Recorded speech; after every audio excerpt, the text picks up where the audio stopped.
बहुत पहले की बात है। एक गरीब इंसान अपनी गरीबी से बहुत परेशान हो गया था। अपने गरीबी के कारण उसका अपने परिवार का पालन पोषण करना बहुत कठिन हो गया था। एक पत्नी और 2 बच्चों के भरण पोषण के बोझ ने उसके मन में उथल पुथल मचा दी थी। इसी उथल पुथल के चलते उसने घर छोड़कर भाग जाने का निर्णय ले लिया और एक रात वह चुपचाप अपना घर परिवार छोड़कर चला गया। वह रात में बिना किसी मंजिल को निर्धारित किए चला जा रहा था। जब वह एक नदी किनारे पहुंचा तो उसने देखा वहां भगवान बुद्ध अपने शिष्य के साथ डेरा डाले हुए हैं। यह देख उसने निर्णय लिया कि वह सन्यासी हो जाएगा और भगवान बुद्ध का शिष्य बनकर उनके साथ ही विचरण करेगा। यह निर्णय लेकर वह भगवान बुद्ध के डेरे में जाकर उनके चरणों में गिर गया और उनसे विनती करने लगा कि वह उसे अपना शिष्य बनाकर अपने साथ ही रख ले। भगवान बुद्ध ने उस गरीब इंसान पर कृपा करके उसे अपना शिष्य बना लिया। उसके बाद जब भगवान बुद्ध का काफिला आगे बढ़ा तो वह भी उनके साथ ही चल पड़ा। गर्मी का महीना था। भगवान बुद्ध का काफिला चलता ही जा रहा था। जब वह एक जंगल में पहुंचे तो सभी लोग पेड़ के नीचे विश्राम करने के लिए रुक गए। गर्मी के कारण भगवान बुद्ध को काफी जोरों से प्यास लगी थी। उन्होंने अपने नए शिष्य से कहा, यहाँ पास में सरोवर है, तुम जाकर वहां से पानी ले आओ। भगवान बुद्ध का आदेश सुनकर वह सरोवर में पानी लेने चल पड़ा। जब वह सरोवर के पास पहुंचा तो उसने देखा कि कुछ जंगली जानवर सरोवर में उधम मचा रहे हैं।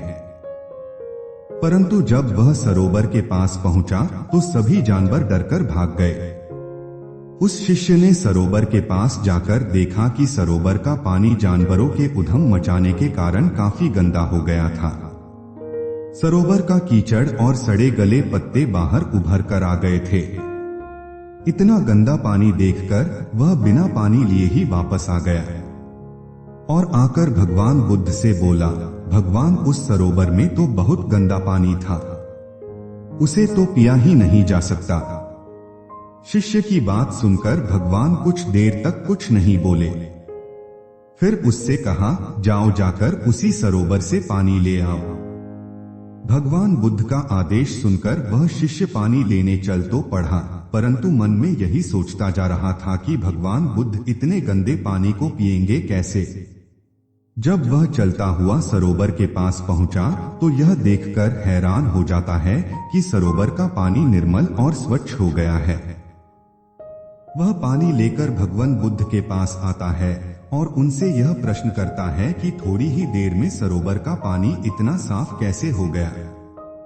तब भगवान बुद्ध ने उसे समझाते हुए कहा, जब जानवर पानी में उधम मचा रहे थे तब उसका कीचड़ उभर आया था, परंतु कुछ देर शांत रहने पर कीचड़ वापस नीचे बैठ गया और पानी फिर से निर्मल हो गया। इसी प्रकार हमारे मन की भी स्थिति होती है।